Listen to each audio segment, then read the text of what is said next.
Yesterday, Vladimir Putin recognized two regions of Ukraine as independent states. And he bizarrely asserted that these regions are no longer part of Ukraine and their sovereign territory. To put it simply, Russia just announced that it is carving out a big chunk of Ukraine. Last night, Putin authorized Russian forces to deploy into these regions. Today, he asserted that these regions are actually extend deeper than the two areas he recognized, claiming large areas currently under the jurisdiction of the Ukrainian government. He's setting up a rationale to take more territory by force, in my view. And if we listened to his speech last night, and many of you did, I know, he's setting up a rationale to go much further.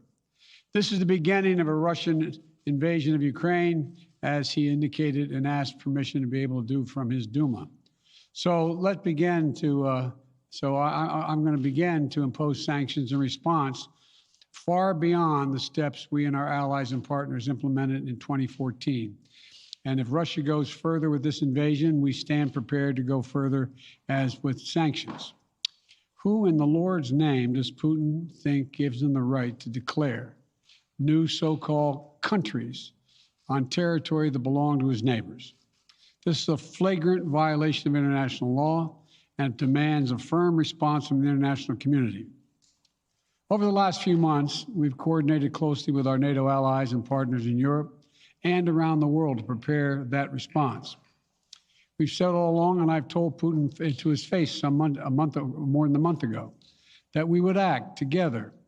And the moment Russia moved against Ukraine, Russia has now undeniably moved against Ukraine by declaring these independent states. So today, I'm announcing the first tranche of sanctions to impose costs on Russia in response to their actions yesterday. These have been closely coordinated with our allies and partners, and will continue to escalate sanctions if Russia escalates. We're implementing full blocking sanctions on two large Russian financial institutions, VEB and their military bank. We're implementing comprehensive sanctions on Russia's sovereign debt.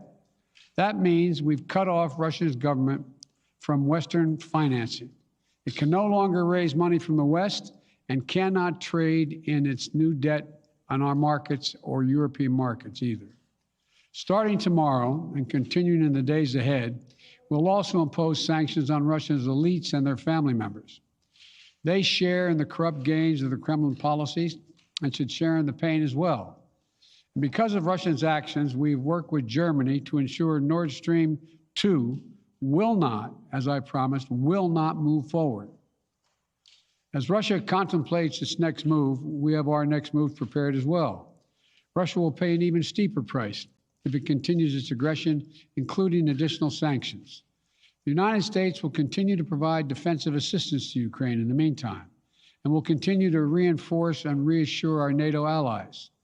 Today, in response to Russia's admission that it will not withdraw its forces from Belarus, I have authorized additional movements of U.S. forces and equipment already stationed in Europe to strengthen our Baltic allies, Estonia, Latvia, and Lithuania.